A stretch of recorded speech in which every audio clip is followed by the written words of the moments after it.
балаларымызды қалай қорғаймыз зиянды дүниелерден? Телефонды өміріміздің бір бөлшегі ретінде қабылдайық. Көп ата-аналардың қателігі осында. Ата-ананың телефонын балаға беруге болмайды. Ұмытпаңыз, технологияны тек қана технология арқылы ғана қадағалауға болады. Бала телефонда сізден бір нәрсе тығып қоямын дейтін болса, сіз оны таба алмайтындай қылып тығып қоя алады.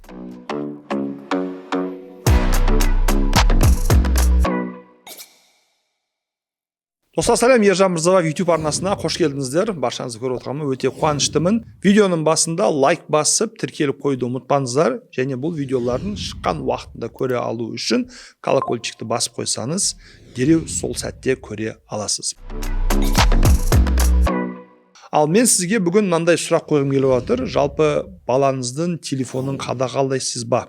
Балаңыз қанша сағат телефон қолданады? Балаңызда телефонға деген тәуелділікті байқап жүрсіз бе? Сол тәуелділіктен арылу үшін не істеу керектігін білесіз бе? Күннен күнге технология дамып келе жатыр, және біздің бүкіл өміріміздің саласына кіріп жатыр. Мынау телефон деген нәрсе бір жағынан өмірімізді күшті жеңілдетіп жатса, екінші жағынан түрлі қиындықтар алып келе жатыр. Қарап тұрсақ, әрбір жаңа дүние өзінің пайдасымен, зиянымен бірге келе жатыр. Осы тұрғыдан балаларымызды қалай қорғаймыз зиянды дүниелерден? Көп ата-ананың жиі сұрайтын сұрағы осы. Қандай форумға барсам, қандай жиынға барсам, қандай ата-ана жиналысына барсам, барлық жерде мынау балаларымыздың телефонын не істейміз деген сұрақ қойылып жатады. Жалпы сізде бұған байланысты проблема бар ма, және бұл проблеманы қалай шешіп жатсыз? Комментарийде ойларыңызбен, пікіріңізбен бөлісіп кетіңіз. Ал мен бұл тақырыпқа байланысты мына бір-екі нәрсе айтып кеткім келеді. Біріншіден, құрметті ата-ана, телефонды өміріміздің бір бөлшегі ретінде қабылдайық. Жалпы телефонды мүмкін болғанша кеш беруге тырысыңыз. Қажеттілік болмағанша мүлдем бермеуге тырысыңыз. Ата-ана ретінде ешқашан өзіңіз бірінші болып балаға телефон бермеңіз. Көп ата-аналардың қателігі осында.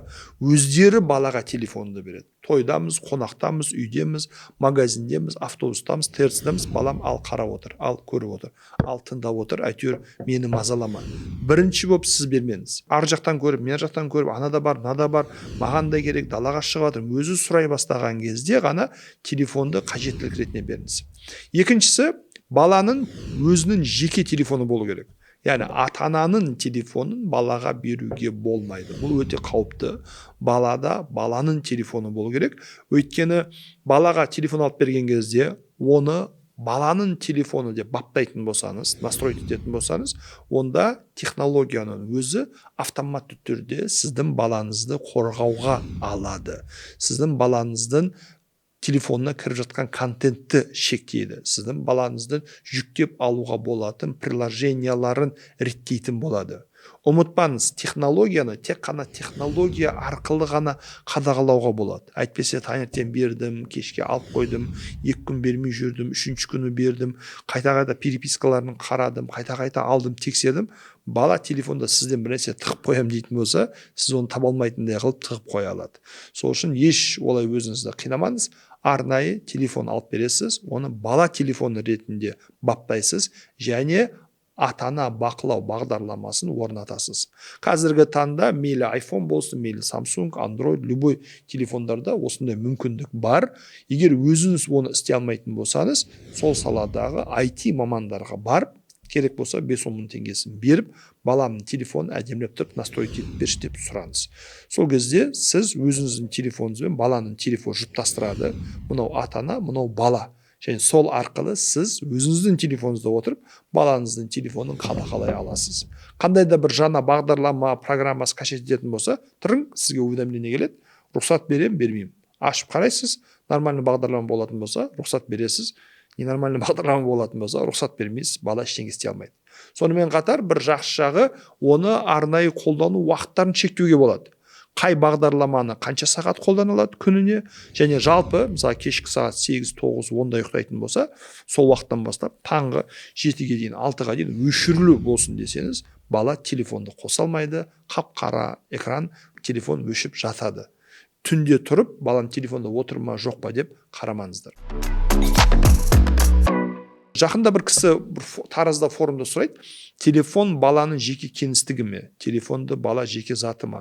Біз оған бер деген кезде бергісі келмейді, паролін ауыстырып тастайды, ал бермесе біз оны қалай қадағалаймыз, қалай родительский контроль бағдарламасын орнатамыз деп сұрақ қойып жатыр. Бұл да өзекті мәселе. Баста балаға телефон берген кезде дереу айтыңыз: балам, бұл сенің жеке меншік затың емес, бұл сенің жеке кеңістігің емес, бұл құрал, инструмент. Бұның мақсаты не? Байланыс, қауіпсіздік, білім. Бұл негізгі мақсаты осы. Ойнау, араласу, қарым-қатынас құру, бұлардың барлығы қосымша балама мақсаттар, негізгі мақсат емес. Сен телефонсыз да қарым-қатынас құра аласың, мектепке бар, достармен аралас деген сияқты. Негізгі мақсат үшеу. Сондықтан осы мақсатпен мен саған беріп жатырмын. Әрдайым байланыста бола алу, қауіпсіздік тұрғысынан сенің геолокациямен қайда не істеп жүргеніңді көру, керек болатын жағдайда сен телефонды қолданып фото, видео түсір, өзіңді қорға, қай жерге кетіп бара жатқаныңды дереу сообщениемен білдір, айтып кет деген сияқты, және білім алу. Мектептегі тақырыптарға байланысты әлеуметтік желілерден, интернеттен, Google'дан, YouTube'дан зерттеп, сол тақырыптарды көріп жүру. Осы мақсатпен ғана бұл материал беріледі. Осы мақсатпен ғана бұл гаджеттер беріледі. Қалғандардың барлығы қосымша балама мақсаттар, бонус ретінде жүретін дүниелер.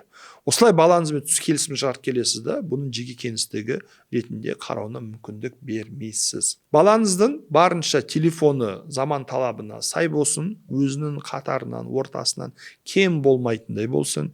Ешкімнің телефонына, ешкімнің көңіл-күйіне жалтақтап, телефонды бере тұршы, телефон көре тұрайыншы, телефон ойнай тұрайыншы дей алмасын. Өз-өзіне сенімділік тұрғысынан, психологиялық уверенность тұрғысынан баланың қолында өзінің жеке телефоны, жеке заты болу керек. Құрметті ата-аналар, осыларды ескере отырып балаңызға телефон беретін болсаңыз, телефоннан келуі мүмкін зиянды барынша азайта аласыз. Одан бөлек, құрметті ата-аналар, технология қадағалау ретінде бір мәңгі. Екіншісі, баланың телефонда отыратындай бос уақыты болмау керек. Бұл да өте маңызды. Егер балаңыз ешқандай үйірмеге бармайды, сабаққа қатыспайды, үй жұмысын істемейді, кітап оқымайды, ештеңемен қызықпайды, спортпен айналыспайды, құр отыратын болса, әрине ол үшін ең ыңғайлы, ең күшті развлечение бұл телефон. Ал егер балаңыздың уақытын жоспарлап, күнін жоспарлап, жату тұру уақытын қадағалайтын болсаңыз, соған сәйкес бәрін реттеп қоятын болсаңыз, онда балаңыздың просто телефонда отыратын уақыты болмайды. Осыларды ескеріңіз, балаңызды телефоннан қорғаңыз.